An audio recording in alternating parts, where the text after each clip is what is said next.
La protégée d'Emmanuel Macron, Sylvie Goulard, ne sera finalement pas commissaire européen. Une nouvelle gifle pour le chef d'État français qui se voyait encore récemment en champion de l'Union européenne. 2 semaines après l'incendie de l'usine Lubrizol à Rouen, les interrogations sont toujours là. Malgré de nouvelles analyses, chacun se renvoie la balle des responsabilités et les habitants continuent à payer le prix fort.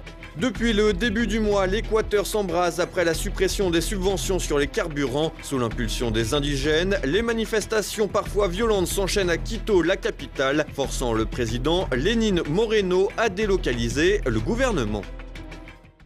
Madame, Monsieur, bonsoir. Emmanuel Macron, humilié par Bruxelles, le président européiste a vu sa protégée Sylvie Goulard recalée pour le poste de commissaire européen. Vexé comme jamais, le pensionnaire de l'Élysée essuie un nouvel échec. Donc moi je suis très détendu, ce qui m'importe c'est le portefeuille. Ce qui m'importe, c'est le portefeuille. Voilà en quelques mots le résumé de la pensée complexe du président de la République. Et même si cet extrait risque de devenir culte, ne tombons pas dans la manipulation et regardons la suite du propos. Donc moi je suis très détendu, ce qui m'importe c'est le portefeuille. Mais j'ai besoin de comprendre ce qui s'est joué, de ressentiment, peut-être de petitesse, mais j'ai besoin de comprendre. En tout cas, là, ce qui m'importe, c'est la clarté du portefeuille. Et moi j'aime que quand les engagements sont pris, ils soient tenus, comme ici. Voilà. Moi je me suis battu pour un portefeuille, j'ai soumis 3 noms. On m'a dit, votre nom est formidable, on le prend. Et puis à la fin on me dit, finalement on n'en veut plus, les mêmes. Donc il faut qu'on m'explique. Vous l'aurez compris, il s'agissait du portefeuille de commissaire européen promis à la petite protégée du président de la République, Sylvie Goulard. Pour résumer, Emmanuel Macron voulait placer ce bon soldat centriste du MoDem à Bruxelles. Problème, Sylvie Goulard avait des casseroles, en l'occurrence. Celle-ci traîne de vilaines affaires d'emploi fictif, de cumul d'activités ainsi que des liens présumés avec des lobbies. Avec 82 voix contre et seulement 29 pour, le rejet de cet ancien député européen, éphémère ministre des Armées, est net. Ce n'est donc pas Sylvie Goulard, qui fut aussi, moins de 2 ans, second sous-gouverneur de la Banque de France, qui prendra le portefeuille couvrant le marché intérieur, l'industrie, la défense, l'espace et le numérique et la culture.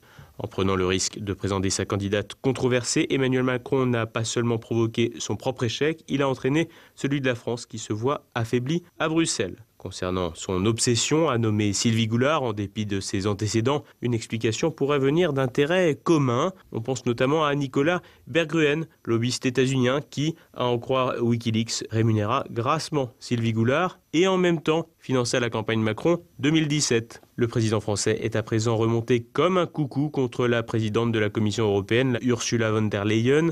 Un épisode qui rappelle au président que le groupe auquel appartient La République En Marche à Bruxelles ne fait pas la pluie et le beau temps. En effet, Renew est le 3e groupe derrière le PPE et les sociodémocrates. Décidément, le monde d'avant a bien du mal à laisser la place. Le jeu bruxellois paraît d'ailleurs plus complexe que l'échiquier politique français. En effet, s'il est possible pour Emmanuel Macron de faire s'opposer 2 camps plus ou moins superficiellement conservateurs et progressistes pour les scrutins nationaux, la politique à Bruxelles est plus compliquée puisque même son homologue von der Leyen, qu'il soutenait, était aussi soutenu par Viktor Orban et les nationalistes polonais. Les nuances du jeu européen où se mêlent intérêts territoriaux, intérêts économiques, rivalités historiques et idéologiques ne répondent pas à la seule opposition parfois bien superficielle entre progressistes et conservateurs. L'arrogance présidentielle semble d'ailleurs avoir agacé dans les rangs du PPE notamment. Un communiqué mal finalisé de la droite européenne a laissé filtrer une phrase peu courtoise concernant Sylvie Goulard, un message attribué au directeur de la communication du parti sur lequel on peut lire « Les gars, on va la tuer lors du prochain vote, mais d'ici là, comprendre d'ici là, pas un bruit ». À la peine au niveau international, alors qu'il se voyait en médiateur entre Washington et Téhéran, à la peine à Bruxelles, alors qu'il est le premier défenseur de l'Union européenne, Emmanuel Macron mange son pain noir et pourra toujours se consoler en renforçant son pouvoir en France, terrain de jeu politique qui semble plus à son niveau et dans lequel il fait face à une opposition incapable de lui faire de l'ombre. L'incendie de Lubrizol tarde à dévoiler ses secrets 2 semaines après le drame. Les habitants de Rouen et de ses environs attendent toujours des réponses. Si les premières actions semblent menées pour indemniser les agriculteurs, le danger sanitaire n'est toujours pas connu. Thibaut Bastide. L'épais nuage qui entoure l'incendie de Lubrizol à Rouen n'est pas près de s'estomper. 2 semaines après l'incendie qui a ravagé l'usine classée Seveso, les pouvoirs publics et la direction de Lubrizol avancent à petits pas. Alors que les habitants réclament des explications et surtout la vérité après les déclarations trop rapides des différents ministres dépêchés sur place. Pour le moment, les réponses se font encore attendre, même si quelques décisions ont été prises ces dernières heures. En effet, jeudi, le Sénat a voté à l'unanimité la création d'une commission d'enquête afin d'évaluer l'intervention des services de l'État dans la gestion des conséquences environnementales, sanitaires et économiques de l'incendie de l'usine Lubrizol. D'un autre côté, l'État et le Fonds de mutualisation des risques sanitaires et environnementaux ont trouvé un accord avec l'entreprise Lubrizol qui va indemniser quelques 450 agriculteurs victimes de l'incendie de son usine chimique. Dans le détail, Lubrizol va indemniser 453 éleveurs des 6 départements, la Seine-Maritime, l'Oise, l'Aisne, la Somme, le Pas-de-Calais et le Nord, frappés par les interdictions préfectorales de produire du lait. Ainsi, une enveloppe de 50 millions d'euros devrait voir le jour pour couvrir les pertes subies par tous les agriculteurs et les autres secteurs non agricoles touchés. Un premier geste en direction des agriculteurs qui n'enlève cependant rien aux conséquences de l'incendie. En effet, s'il s'agit d'indemniser les pertes, le calvaire n'en serait pour autant pas terminé. Ces derniers craignent de voir leur cahier de commandes se réduire à peau de chagrin, d'autant que le risque sanitaire et les conséquences toxicologiques ne sont toujours pas connues. D'ailleurs, mercredi, le ministre de la Santé, Agnès Buzyn, a indiqué que des taux de dioxine plus importants que la normale, mais en dessous des seuils de toxicité, ont été relevés le jour de l'incendie. Une première conclusion pas très rassurante qui peut en laisser présager d'autres, d'autant que selon l'inventaire partiel de l'entreprise, plusieurs produits identifiés par Lubrizol et Total sont considérés comme potentiellement dangereux pour la santé et l'environnement, notamment 2 huiles minérales pour voitures et l'usinage des métaux. Un constat loin d'être rassurant pour les Rouennais et bien loin des conclusions hâtives des ministres dépêchés sur place qui affirmaient que tout allait bien. Ce tollé a valu un rétropédalage en règle de la part du gouvernement qui a finalement avoué que personne ne pouvait connaître la dangerosité exacte de l'incendie. Alors que le lien de confiance entre les pouvoirs publics et les habitants a été rompu, une délégation de ministres composée d'Elisabeth Borne, ministre de la Transition écologique et solidaire, d'Agnès Buzyn, ministre de la Santé, et Didier Guillaume, ministre de l'Agriculture et de l'Alimentation, s'est rendu à Rouen pour installer un comité pour la transparence et le dialogue. S'il s'agit de regagner un peu de crédibilité auprès des Rouennais, cela prouve avant tout le malaise du gouvernement qui navigue dans le flou face à une telle situation. L'Équateur en ébullition. Depuis plusieurs jours, les manifestations font rage à Quito après la suppression des subventions pour les carburants qui a fait flamber les prix. Une situation hors de contrôle forçant le président Lénine Moreno à quitter la capitale. Thibaut Bastide. Ils sont des milliers à défiler chaque jour dans les rues de la capitale équatorienne, Quito. Des milliers armés de bâtons et de pierres engagés dans un mouvement de protestation de grande envergure contre le président Lénine Moreno. En cause, la fin des subventions sur les carburants alors que l'Équateur, pays producteur de pétrole, subventionne les carburants depuis plus de 40 ans. Un arrêt brutal qui a entraîné une augmentation des prix à la pompe jusqu'à 123% pour le gasoil, le carburant le plus utilisé en Équateur. Si le gouvernement justifie sa décision par la nécessité de lutter contre le réchauffement climatique, en réalité, il s'agit d'un ensemble de mesures s'inscrivant dans le cadre d'un ajustement économique imposé par le Fonds monétaire international pour l'obtention d'un prêt de plus de 4 milliards de dollars signé en février 2019. En mettant fin aux subventions au carburant, le gouvernement espère générer une économie de 1,3 milliard de dollars. À l'image du mouvement des Gilets jaunes, cela a provoqué la colère de milliers d'Équatoriens qui ont décidé de gagner la capitale Quito pour afficher leur mécontentement. Estamos cansados de la corrupción a nuestro país ecuatoriano. Ya basta, señores, entren a gobernar por el pueblo. Estas medidas económicas solo sirven para seguir empobreciendo al pueblo, a las mayorías. Nosotros queremos total que salga este presidente de aquí, que salga este presidente corrupto, que salga de aquí. Depuis le 3 octobre dernier, les rassemblements sont ponctués d'affrontements entre manifestants et forces de l'ordre avec en point d'orgue la grande manifestation de mercredi dernier, alors que le cortège principal, réunissant plusieurs milliers de protestataires dont de nombreux indigènes, défilait dans le centre historique, des manifestants masqués ont affronté la police à coups de pierre et de cocktails Molotov. Une crise inédite dont pour l'heure, Le bilan est de 5 morts, dont un dirigeant indigène et au moins 122 blessés. Face à l'ampleur de la contestation, le président équatorien Lénin Moreno a transféré le gouvernement de Quito à Guayaquil, la capitale économique du pays, pour contourner les blocages de route que les manifestants ont annoncés. Il a par ailleurs ordonné un couvre-feu nocturne autour des lieux de pouvoir à la suite d'incidents à Quito mardi, alors que l'hémicycle de l'Assemblée nationale a été brièvement envahi par un groupe de protestataires. Face à cette escalade des tensions, difficile de voir une issue favorable, d'autant que les indigènes, qui représentent 25% de la population équatorienne, sont bien décidés à faire reculer Lénin Moreno alors que ce dernier a tenté de désamorcer la situation, le chef de l'État ayant ouvert la porte à une médiation des Nations Unies et de l'Église catholique. Cependant, la situation apparaît bien plus complexe. Le président équatorien n'a en réalité montré aucun signe d'apaisement et dénonce même une tentative de déstabilisation du pouvoir de la part de l'ancien président Rafael Correa et du président vénézuélien Nicolás Maduro. De quoi faire grimper un peu plus la tension alors qu'entre 1997 et 2005, 3 présidents équatoriens ont été renversés à la suite de mouvements populaires. Passons à présent à l'actualité en bref, et c'est encore avec Thibaut Bastide. Pour Donald Trump, la Turquie n'a pas franchi la ligne rouge. Le président états-unien avait mis en garde Ankara contre une action qui, à ses yeux, serait démesurée. À croire ses dernières déclarations, le pensionnaire de la Maison-Blanche souhaiterait même organiser une conciliation entre Turcs et Kurdes. Donald Trump entend ainsi se donner une image d'homme de dialogue et montrer que c'est lui qui fixe les limites. En Occident, de nombreuses voix s'élèvent contre l'abandon des Kurdes par Trump. Peu évoquent en revanche la duplicité des Kurdes qui ont tantôt joué dans le camp de la Syrie, tantôt dans celui des djihadistes. De la même manière, l'ensemble de la classe politique s'entend pour condamner Erdogan, diabolisant toujours un peu plus un chef d'État nationaliste et conservateur qui finalement défend avant tout l'intégrité de son pays et de son peuple.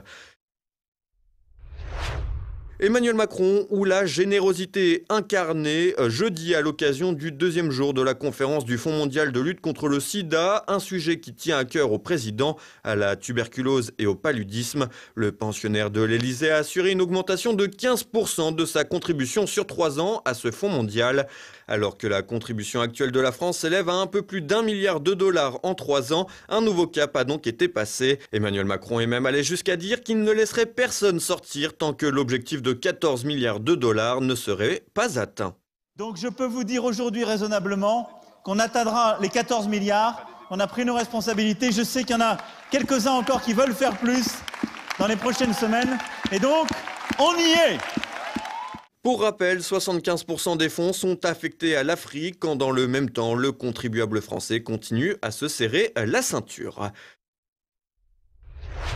Le Japon se prépare au passage du typhon Hagibis. Ce vendredi, l'agence météo du Japon juge son intensité cyclonique très forte, soit à peine un cran de moins que le niveau maximum dans lequel il était classé précédemment. Des rafales de vent jusqu'à 216 km/h sont attendues pour samedi à 9h, heure locale, et des précipitations records sont également attendues dans certaines régions. La prévision du passage de ce typhon a entraîné l'annulation de centaines de vols et de 2 rencontres du mondial de rugby, dont France-Angleterre, et perturbé les qualifications du Grand Prix de Formule 1. Le gouvernement japonais a assuré vendredi être en état d'alerte et le Premier ministre Shinzo Abe a ordonné aux responsables de prendre toutes les mesures possibles pour assurer la sécurité des gens.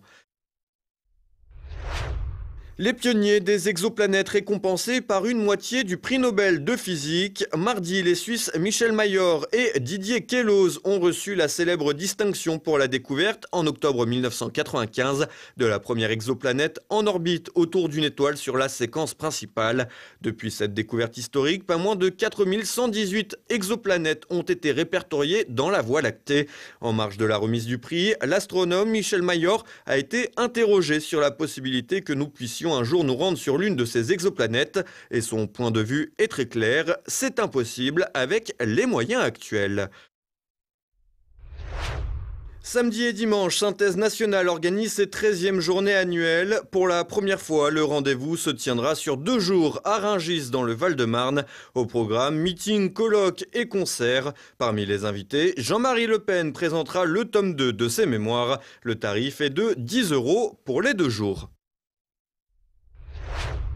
Academia Christiana vous invite à son grand colloque annuel en partenariat avec la revue Éléments. L'institution vous donne rendez-vous le 26 octobre prochain à Paris de 14h à 19h pour discuter du thème « Regard croisé sur notre identité ». Un panel d'auteurs, de militants, d'historiens et d'acteurs de terrain seront réunis. Parmi eux, Alain Debenoît, François Bousquet ou encore Jean-Yves Le Gallou. Les inscriptions sont d'ores et déjà ouvertes.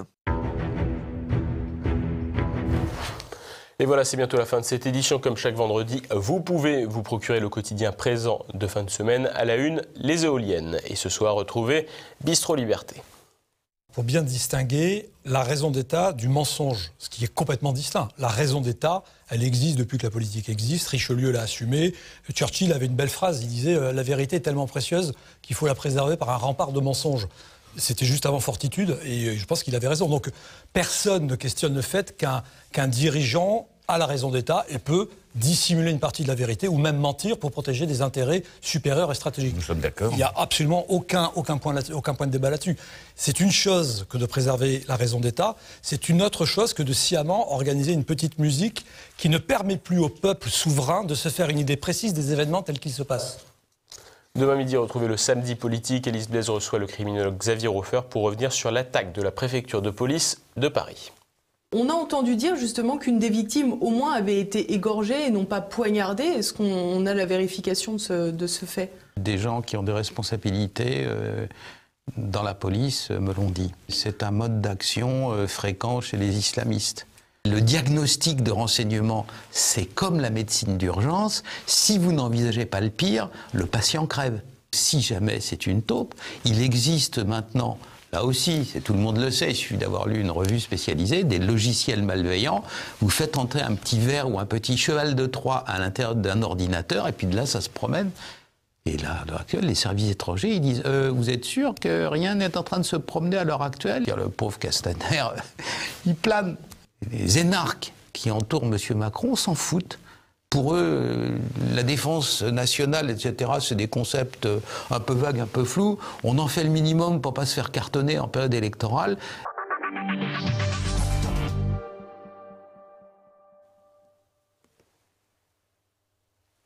Et dimanche, Jean-Pierre Maugendre vous donne rendez-vous dans un Terre de Mission consacré aux origines de la Manif pour tous. Et tout de suite, la France de Campagnol de Christian Combaz et Mes libertés politiques avec François Billot de Lochner. C'est maintenant la fin de cette édition. Merci de votre fidélité. À lundi. Bonsoir.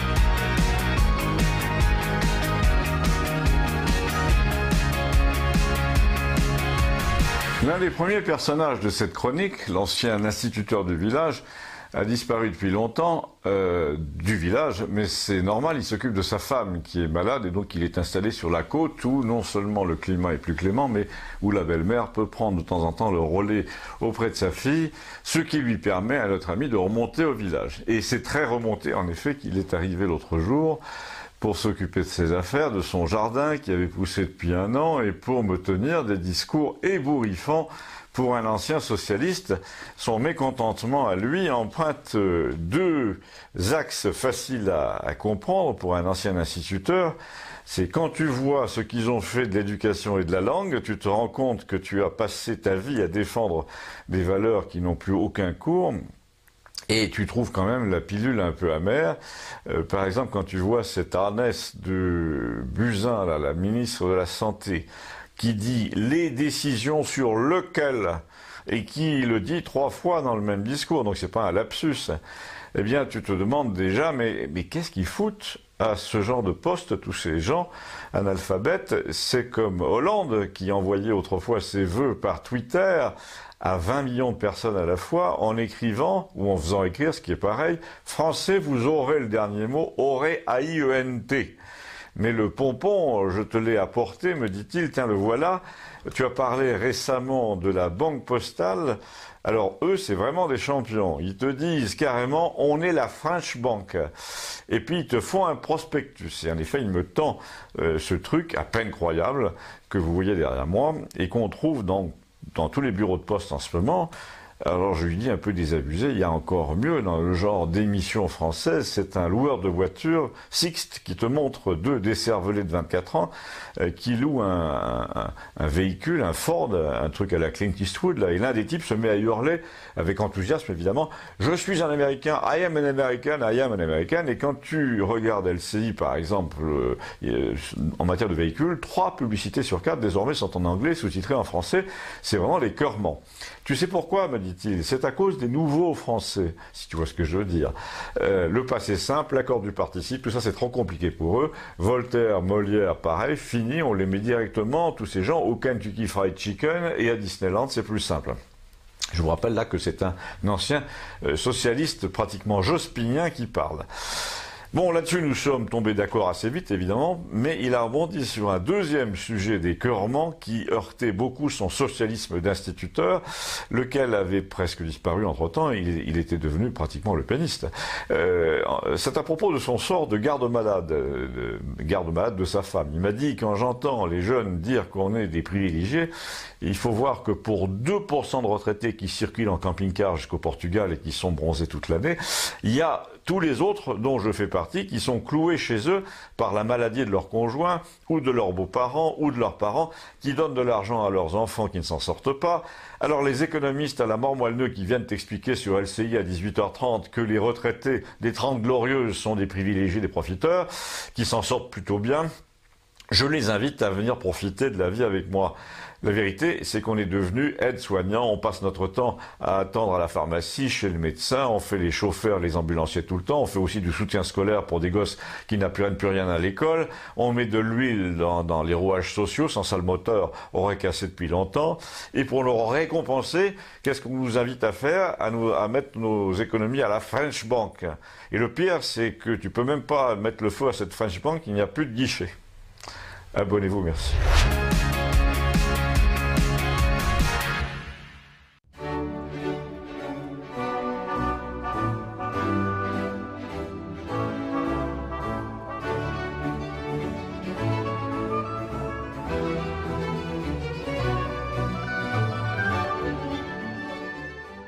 Je pose ce soir une question importante, une question fondamentale, une question décisive qui va révolutionner la soirée des téléspectateurs de TV Liberté. Quel est le scoop du siècle? Je répète ma question, quel est le scoop du siècle? Eh bien, je vais vous donner la réponse. Macron a décidé de parler immigration. On brise les tabous à l'ère du macronisme, on n'a peur de rien.